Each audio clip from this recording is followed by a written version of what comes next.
आज ये कहानी जो मैं सुनाने जा रही हूँ आपको बहुत पसंद आएगी, क्योंकि कभी कभी माँ बाप का ऐसा गुरूर होता है जो कभी नहीं टूटता, लेकिन अपने बच्चों को तकलीफ में देखकर उनका गुरूर टूट जाता है।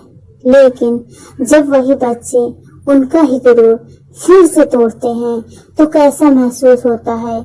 आज मैं एक पत्नी अपने पति की एक छोटी सी कहानी लेकर हाजिर हूँ। वो आज भी फेंके हुए पैसे नहीं उठाते। छोटी सी कहानी। तब कोई 15 साल 16 साल के रहे होंगे। दोस्तों को बहकावे में आकर चले गए थे फिल्म देखने। अमिताभ और शशि कपूर की दीवार लगी थी।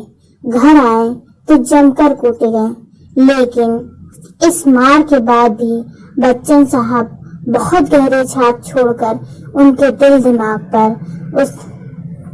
उसके बाद तो मजाल है कोई पैसा फेंक के दे दे, तुरंत डायलॉग निकलता था। मैं फेंके हुए पैसे नहीं उठाता।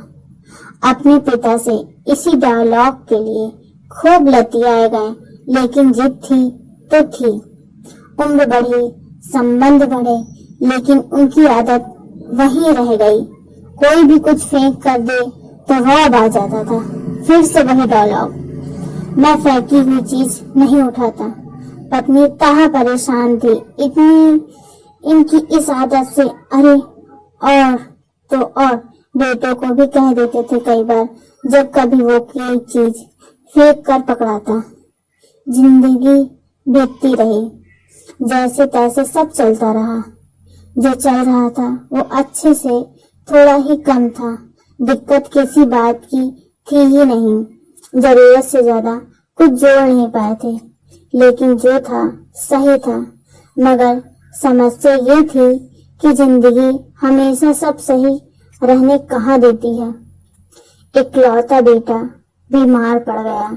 जो जमा था सब इलाज में जाता रहा, लेकिन दरिद्र और प्राइवेट अस्पताल का पेट भी कभी भरा है। बिल बढ़ता, जमा पूंजी गायब होती गई। अब उम्मीद थी तो दोस्तों रिश्तेदारों से सबके दर पर गए। कुछ ने मुंह पर मना किया तो कुछ ने बहाने से।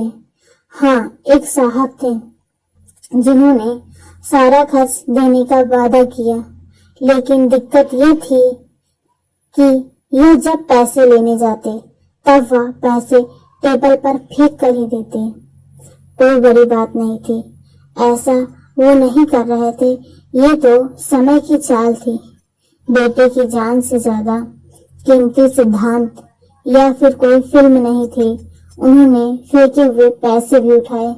बेटा बच गया। इनका झुकना सफल हुआ। जिंदगी चलती रही। शरीर सूख गया, बाल पक गए। बेटे के लिए लोगों के सामने झुकते झुकते कमर भी झुकने लगी, लेकिन इन सब का अफसोस नहीं था, क्योंकि जिस बेटे के लिए ना झुकने की कसम तोड़ी वह बेटा विदेश में अच्छी नौकरी पा गया। शादी भी कर ली। हाँ, इन्हें थोड़ा बाद में पता लगा, लेकिन ये खुश थे क्योंकि बेटा खुश था। जिंदगी बीतती रही। दोनों मियाँ बीवी कमजोर पड़ते गए, लेकिन वो क्या है ना कि मर्द अपनी जवानी छुपाता है और औरत कमजोरी। इनकी बीवी ने भी कमजोरी छुपाई। पेंशन आ जाती थी थोड़ी बहुत, उतने में दोनों का पेट आराम से भर जाता था। लेकिन जिंदगी भला आराम से रहने कहाँ देती है। इस बार इन्होंने खुद बिस्तर पकड़ लिया। कहते हैं पैरालिसिस का अटैक आया था। जान बच गई, मगर शरीर का एक हिस्सा सुन पड़ गया। न खुद से खाया जाता था, न बोला जाता था।